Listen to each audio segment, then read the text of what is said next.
Salam sejahtera. Hai, saya Madam Hajah Teteh Heni Zulkifli, pengamal kaunseling dan psikologi. Ini adalah video saya yang kedua, siri yang kedua, dan hari ini saya akan menyampaikan tajuk kesihatan mental, dan saya memilih tajuk yang kedua iaitu depressive disorder, disruptive mood dysregulation disorder atau dalam bahasa Melayu gangguan dan kecelaruan mood. Okay, saya menggunakan rujukan iaitu buku Desk Reference to the Diagnostic Criteria from DSM-5. Okay. So, hari ini saya telah mengumpulkan lebih kurang 8 poin ataupun ciri-ciri gangguan dan kecelaruan mood, dan saya definisikan dia, saya uraikan dengan lebih jelas supaya pendengar faham. Ya. Okey, terdapat 8 poin atau ciri-ciri yang saya telah kenal pasti untuk saya terangkan pada video kali ini. Okey, pertama, gangguan dan kecelaruan mood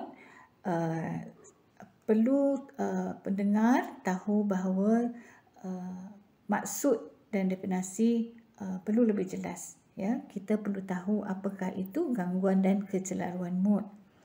Okey.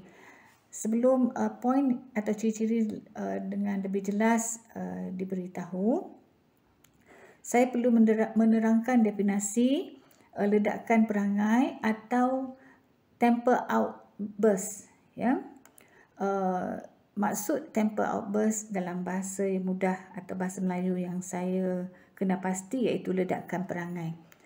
Ledakan perangai ini ada kaitan dengan gangguan dan kecelaruan mood. Okey. Ledakan perangai boleh melibatkan lisan dan fizikal. Dengan kata mudah, yang paling kita boleh faham iaitu mengamuk. Okey. Tingkah laku mengamuk boleh melibatkan lisan. Ya, maknanya individu yang mengalami gangguan dan kecelaruan mood akan mengamuk. Sama ada dengan mengeluarkan kata-kata, lisan marah, diiringi dengan hempas-hempaskan tubuh ataupun badan, contoh ke atas lantai, baling kerusi dan sebagainya. Ini adalah ledakan perangai yang melibatkan lisan dan juga tingkah laku. Ya. Sekali lagi, saya beritahu contoh yang paling dekat untuk kita faham ialah mengamuk. Ya. So, tingkah laku tadi diiringi dengan lisan dan juga perbuatan, ya, boleh dilihat apabila individu yang mengalami gangguan dan kecelaruan mood itu akan cuba sedaya upaya menceroboh secara fizikal ke atas orang lain ataupun ke atas harta benda orang lain. Okey. Ciri yang kedua. Ledakan perangai ataupun temper outburst ini dapat dilihat tidak konsisten dengan peringkat perkembangan. Ya, sama ada perkembangan umur, ya, perkembangan perubahan fisiologi, perkembangan fizikal dan sebagainya. Ya, tidak konsisten. Okey, ciri yang ketiga.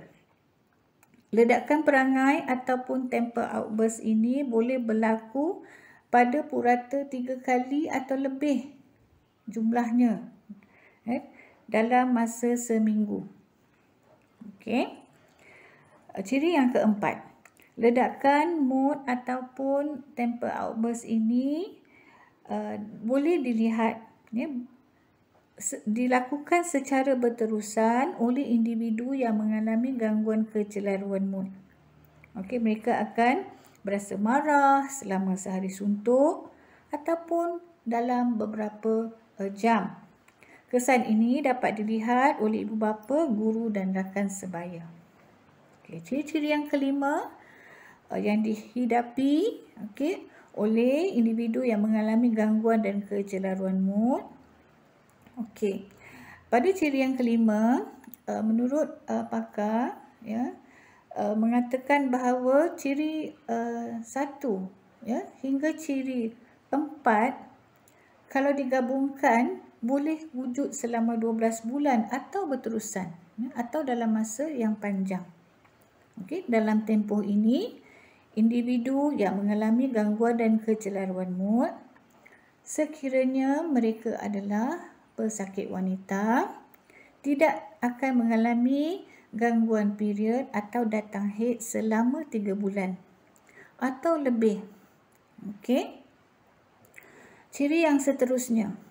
Okey, menurut pakar, individu yang mengalami gangguan dan kecelaruan mood boleh berlaku wujud sama ada di rumah, di sekolah ataupun bersama dengan rakan sebaya.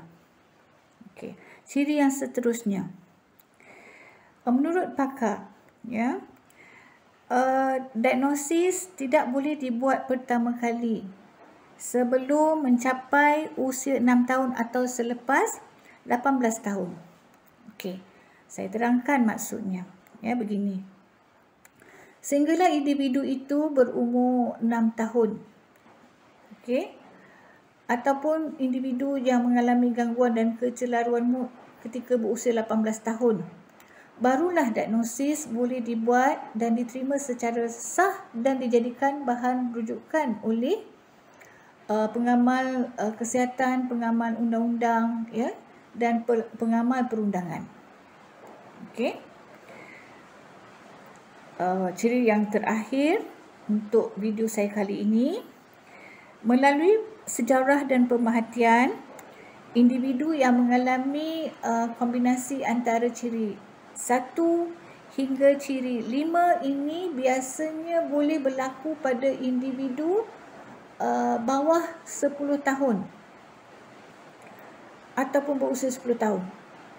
Okey, jadi ini memang berlaku, ya, terutama jika anda lihat anak-anak kecil anda yang mengalami ledakan perangai ataupun temper outburst, mempunyai mengalami gangguan dan kecelaruan mood, ya, sama ada mereka tu anak-anak kita, anak-anak jiran ataupun pelajar-pelajar di sekolah rendah, ya, yang menghadapi masalah ini, walaupun bukan ramai tetapi ada, ya, kes yang melibatkan pelajar-pelajar di peringkat sekolah rendah.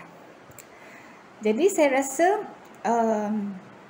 itu saja poin yang dapat saya jelaskan dan definisikan serta huraikan dengan lebih mudah. Okey. Saya mempunyai bahagian kedua untuk tajuk depressive disorder ataupun gangguan kecelaruan mood. Saya akan cuba adakan masa untuk video yang kedua untuk tajuk ini pada masa yang terdekat. Okey, jika ada pertanyaan tentang masalah yang anda rasa anda hadapi, iaitu gangguan dan kecelaruan mood, hantarkan pertanyaan kepada saya di email yang akan saya kongsikan nanti. Okey, terima kasih kerana mendengar video saya.